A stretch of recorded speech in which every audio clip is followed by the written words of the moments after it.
Qui a l'actualité internationale dominée par les frappes israélo-américaines contre l'Iran. Les réactions se poursuivent après le décès de l'ayatollah Ali Khamenei.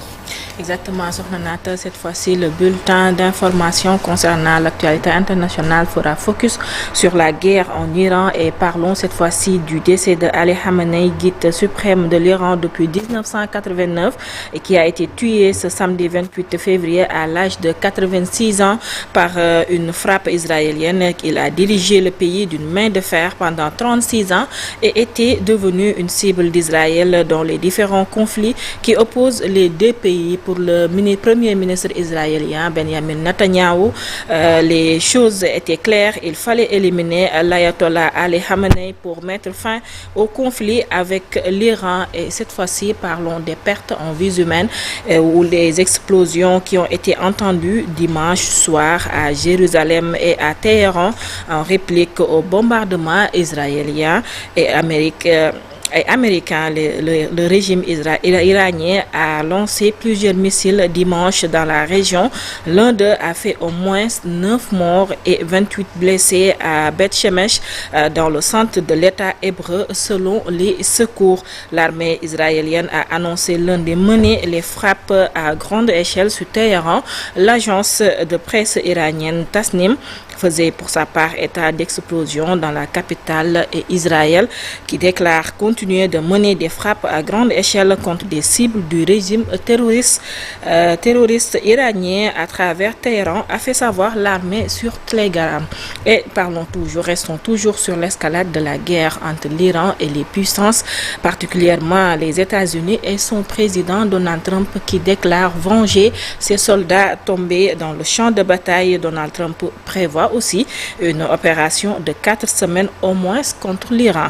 3 soldats des États-Unis ont été tués et 5 autres grièvement blessés, a annoncé le commandement militaire américain pour le Moyen-Orient. Les premières victimes américaines connues du conflit, l'armée israélienne a d'ailleurs annoncé qu'elle allait mobiliser 100 000 réservistes et renforcer son niveau de préparation sur les différents fronts.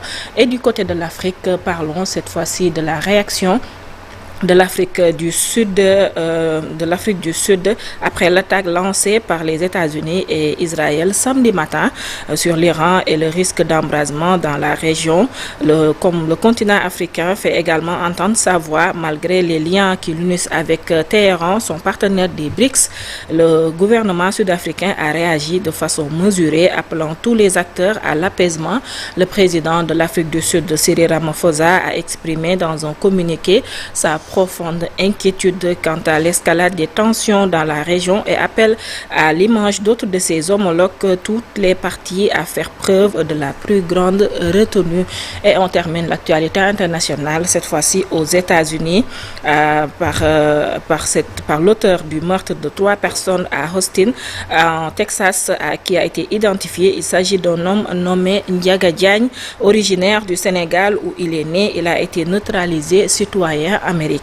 Selon les informations de Benny Johnson, Ndiaga Diagne portait un t-shirt sur lequel était inscrit propriété d'Allah, une tenue en référence en Iran. Il avait également un Coran dans sa voiture, note le journaliste animateur américain. Ndiaga Diagne a été abattu après avoir ouvert le feu sur plusieurs personnes, tuant 3 personnes et blessant au moins 13 morts. C'était aux États-Unis, sur Nonata. C'était tout pour l'actualité internationale de ce jour. Focus sur la guerre en Iran. Absolument, essentiellement consacré à cette guerre que mènent Israël et les États-Unis contre la République islamique d'Iran. Merci beaucoup, Kia. À tout à l'heure.